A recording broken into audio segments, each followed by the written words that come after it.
করে ওদেরকে একটু ঝাড়াঝাড়ি করেছি ফোনে। সাবান যাচ্ছে, ইলেকট্রিসিটি কনসামশন হচ্ছে, আর কাজে কিছু বেনিফিট হচ্ছে না। কি চাই? হ্যাঁ, জিএসটি ডিপার্টমেন্ট থেকে কোয়ারিজ দিয়েছে, ওকে 4 দিনে অ্যাবসেন্ট করে দিয়েছি।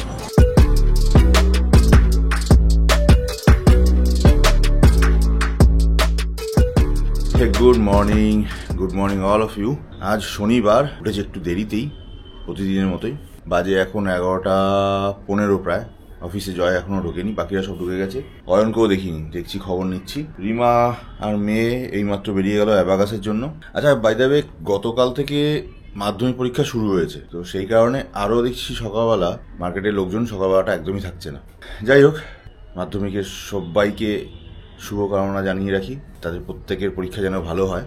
আর এখন আমার কাজ হচ্ছে ব্রেকফাস্টটা করে নেওয়া, করে ব্লগটাকে জাস্ট আপলোড করতে দেবো। ব্রেকফাস্টে রয়েছে প্লেন চিড়ে, ব্লগটাকে আপলোড করতে দিয়ে যাবো আপাতত একটু জিমে।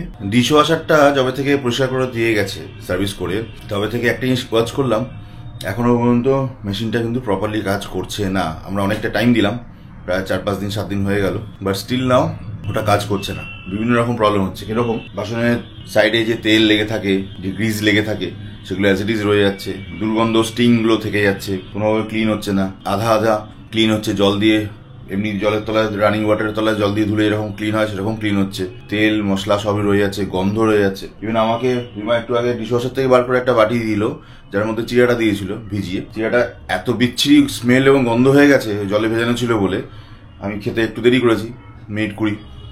এত বাজে গন্ধ হচ্ছিল, গা গুলিয়ে। তবু চেষ্টা করলাম 2-3 বার খাওয়ার, কিছুতেই পারলাম না। বাধ্য হয়ে পুরো চিড়াটাকে আমি ফেলে দিতে হলো। মানে মাথা কিন্তু প্রচণ্ড গরম হয়ে গেছিলো। তাই এলজিতে ফোন করলাম, ওরা সঙ্গে সঙ্গে এখন বলছে যে হ্যাঁ স্যার আমরা দেখেছি। আমি তো দেখেছেন, তো এখন দিন রেসপন্স করেননি কেন? আপনাকে পাঠিয়েছি 4-5 দিন আগে আমি। স্যার সরি স্যার, হয়ে গেছে হ্যান ত্যান। এখন ফোন করাতে বলছে স্যার আমি লোক পাঠাচ্ছি, আজকে যাবে, নয়তো কালকে অবশ্যই যাবে, গিয়ে আপনার টেকনিশিয়ান গিয়ে জিনিসটা দেখে নেবে। সব তো বুঝলাম, মাঝখানে জিনিসগুলো নষ্ট হচ্ছে, আনহাইজিনিক হয়ে যাচ্ছে ব্যাপারটা। খেয়ে দিয়ে শরীর টরীর খারাপ না করে, এটাই মুশকিল হয়ে যাচ্ছে আমার। তো রিমার এখন কাজ হয়ে গেছে ডবল, উল্টে এটা থেকে নিয়ে বের করে আবার একটু হালকা করে পরিষ্কার করে নিয়ে তারপর কাজ করছে। আজকালের মধ্যে না এলে বিভৎস কমপ্লেন করবো। চলো কিছু একটা অন্য জায়গায় নিয়ে আবার একটু নিচে খাওয়ার চেষ্টা করি, নাহলে তো খালি পেটে থাকতে হবে। আজকে 3টে বাজে প্রায়। মাঝখানে আমি গেছিলামও জিমে, একটু হালকা করে ঘুরে চলে এসেছি। চিড়াটা তো ফেলে দিতে হয়েছিল সকালবেলা খাওয়ার সময়, তারপরে সেভাবে ঘরে চিড়া ছিলও না, আর খাওয়া হয়নি। কটা কলা ছিল, খেয়ে দে কোনো রকম গেছি আমি জিমে একটুখানি। 3টে বাজে, আমাদের গোছানো সব হয়ে গেছে। সিধা এখান থেকে আগে যাবো ব্যাংকে। এলজিতে ফোন করে দিয়েছিলাম, করে ওদেরকে একটু ঝাড়াঝাড়ি করেছি ফোনে, যে এটা কি ব্যাপার হচ্ছে কিছু বুঝতে পারছি না।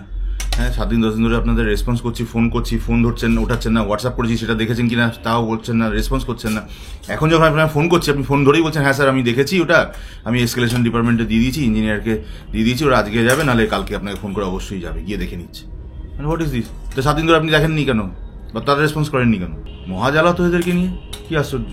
প্রতিটা ইউটেন্সিলসের বাসনে সাইডে ময়লা লেগে থাকছে, শুধু ময়লা লেগে থাকছে না, তেল লেগে থাকছে, গ্রিজ লেগে থাকছে। বললামও সকালবেলা, স্টিং যাচ্ছে না। রিমাকে এখন প্রত্যেকটা বাসন বের করে আবার ধুয়ে তারপরে ইউজ করতে হচ্ছে। এখন আমায় খেতে দিচ্ছে, তাটাকে বের করে আবার ইউজ করে পরিষ্কার করে তারপরে দিচ্ছে।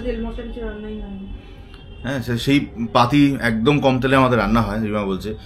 সেটাই যদি রয়ে যায় এভাবে, রানিং ওয়াটারের নিচে ধরলে বোধহয় থেকে বেশি পরিষ্কার হয়। কি হচ্ছে কিছু বুঝতে পারছি না, কি নতুন সমস্যা ভগবান জানে, আসুক। কিন্তু ততদিন খাওয়া দাওয়া করা খুব ঝামেলা হয়ে যাবে। বাসনগুলোকে রিপিট ধুতে হচ্ছে, নামকা অবস্থা চলছে, অত জল নষ্ট হচ্ছে, সাবান যাচ্ছে, ইলেকট্রিসিটি কনসামশন হচ্ছে, আর কাজে কিছু বেনিফিট হচ্ছে না। মাথাটা গরম হয়ে যায় সকাল থেকে, ওই জন্য এখন খেয়ে কোনো রকমে যাই আপাতত। আচ্ছা, লাঞ্চে ছিল ফুলকপি ঝোল। তো এই ফুলকপিগুলো মা বাড়ি থেকে আনা ফুলকপিগুলো, তাই না? কি টেস্টি। 3:30 বেজে গেল, বেরোচ্ছি সিধা। ফার্স্টে যাবো আগে ব্যাংকে, 15 মিনিটের মধ্যে পৌঁছাতে পারি তো ভালো। কি চাই?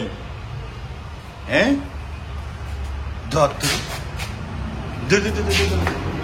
বলো।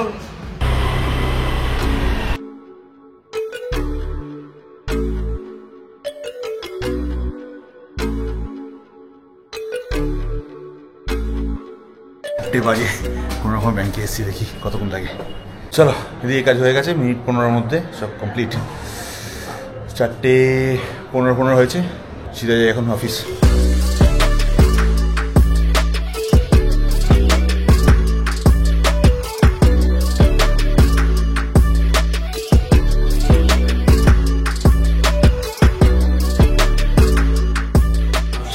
বাজে। তো আজকে বিকেলবেলার দিকে আমাদের অ্যাকাউন্টেন্ট সাহেব এসেছিলেন, উনি এসে জানালেন জিএসটি ডিপার্টমেন্ট থেকে কোয়ারিজ দিয়েছে, দুটো পার্টিকুলার ডকুমেন্ট চেয়েছে। আমার কাজ হবে আজকে রাতের বেলা গিয়ে সেটা ওনাকে ফরওয়ার্ড করে দেওয়া অ্যাকাউন্টেন্ট সাহেবকে। বাকি আরেকটা পেপার ওনাকে ম্যানেজ করতে হবে, রেডি করতে হবে, সেটা সোমবার দিন করে উনি জমা দেবেন। এবার প্রশ্ন হলো কোয়ারিজ জমা দেওয়ার পরেও নাকি আরও দিন 7 লাগে, মানে সোমবার যদি ধরে নিই প্রপার টাইমে করেও দিচ্ছে, তার মানে আবার 7 দিন, মানে ওই সপ্তাহটা পুরো। আর যে কত ধৈর্যের পরীক্ষা দিতে হবে, সিরিয়াসলি বিরক্ত লাগবে। নামেই বলে 5-7 দিনে হয়ে যায়। ওদিকে আগের সপ্তাহটা চলে গেছে, এই সপ্তাহটা পুরো চলে গেল। কোয়ারিজ দেওয়ার পর যদি আরও 7 দিন যায়, মানে এই সপ্তাহটা চলে যায়, নেক্সট উইকটা। জানি হাত পা চলে কোনো লাভ নেই, যখন যেটা টাইম সেভাবেই হবে। আজকে অয়ন আসেনি, না বলে কামাই, এই নিয়ে সেকেন্ড টাইম করলো আজকে এই সপ্তাহের মধ্যে। পরপর 2 দিন, তোকে 4 দিনে অ্যাবসেন্ট করে দিয়েছি। সোমবার এলে টের পাবে। বাকি সুমন আর ছুটকি বেরিয়ে চলে গেছে, জয় রয়েছে, দীর্ঘা রয়েছে, আর লালটু রয়েছে। চলো আমরাও বেরোবো কিছুক্ষণের মধ্যে, বুঝিয়ে গেছি। শনিবার না আজকে, কালকে আবার সানডে খাওয়ান ডে। আপাতত এখান থেকে তল্পি তল্পা গোটাচ্ছি। চলো, দিন আসছে আর দিন চলে যাচ্ছে। সোমবার থেকে কখন শনিবার হয়ে যাচ্ছে প্রতি সপ্তাহে, ফের রোববার হচ্ছে, ফের সোমবার থেকে আবার লেগে পড়ছি যুদ্ধ। কি আর করা। ইউপিএস বন্ধ করেছিস? লালটু আর আমি বেরোচ্ছি।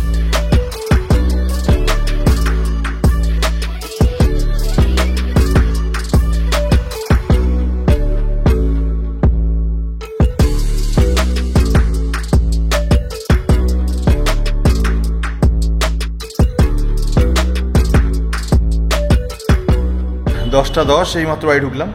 স্কুটিটার অবস্থা খুব খারাপ, ধুলো ভর্তি হয়ে গেছে, কালকে এটাকেও ধোয়াতে হবে। আর গাড়িটাও নিয়ে এসেছিলাম, মামাবাড়ি থেকে ফেরার পর থেকে চরম নোংরা হয়ে আছে, ইচ্ছা করে জন্য খুলে রেখেছি, কভার আপ করিনি। বাট কালকে সানডে, এনি টাইম এটাকে ভালো করে ডিপ ক্লিনিং করাতে হবে, ইনসাইড অ্যান্ড আউটসাইড বোথ। নোংরা দেখেছো? এটা যদিও খুলে রাখার জন্য হয়েছে, এমনিতেই ধুলো পড়ে আছে প্রচুর। পুরোটাই কালকে, দুটোকেই কালকে স্নান করার দিন। চলো রেডি থাকো। কি করছিস? করছোটা কি? কি যে করছে মেয়েটা? পড়াশোনা করছিস না খেলা করছিস? পড়ছো কম্পিউটার? দেখি মুখখানা তো কম্পিউটার মতো হয়ে যাচ্ছে। কম্পিউটার কবে? 6 তারিখ প্র্যাকটিক্যাল, 12 তারিখ রিটেন কম্পিউটারে। ঠিক আছে, চলো। প্রায় 11টা বেজে গেছে। বাড়ি এসে মোটামুটি ফ্রেশ হয়ে গেছি। রিডিংটা শুরু করবো একটু পরে। তার আগে অ্যাকাউন্টেন্ট সাহেব যে কাগজগুলো চেয়েছিল সেগুলোকে খুঁজে শর্ট আউট করে ওনাকে পাঠিয়ে রাখি, তাহলে কালকে সারাদিন রোববার কোথা দিয়ে টাইম বেরিয়ে যাবে টের পাবো না, খুঁজে উঠতে ভুলে যাব, দেরি হয়ে যাবে। আমার দিক থেকে যাতে কোনো দেরি না হয় সেজন্য আজকে খুঁজে পাঠিয়ে রাখি। বাবা একটু তাড়াতাড়ি হয়ে গেল মনে হচ্ছে। 11:30 প্রায়।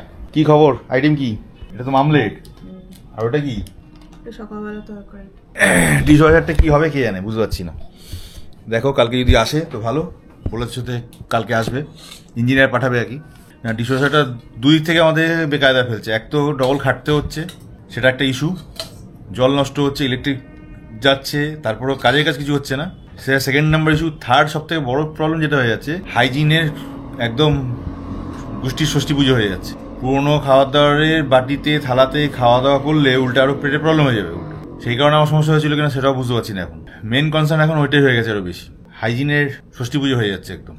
সকালে যে কারণে চিড়াটাকে আমাকে প্রায় বমি করে ফেলে দেওয়ার মতো অবস্থা হয়েছিল। খাচ্ছি, ওর মধ্যে আগের দিনে মাছের একটা গন্ধ হয়, মেছো গন্ধ একটা হয়, সেটা যদি এটো বাসন কোষণে রেখে দেওয়া হয়, ঠিক আছে, পরের দিন সকালবেলা যে বৃহৎস একটা গ্যাস বেরোয়, সেটা ইনট্যাক্ট অলমোস্ট রয়ে যাচ্ছে বাটির মধ্যে। এবং সেটা যখন প্লেন সাদা চিড়া লোকে খেলে যা হয়, তার মধ্যে পুরোটা ট্রান্সফার হয়ে গেছে ওই ট্রেসটা। যে কি ভয়ানক লাগছিল, মানে আমি যে বমি করে ফেলিনি এই রক্ষা এখানে।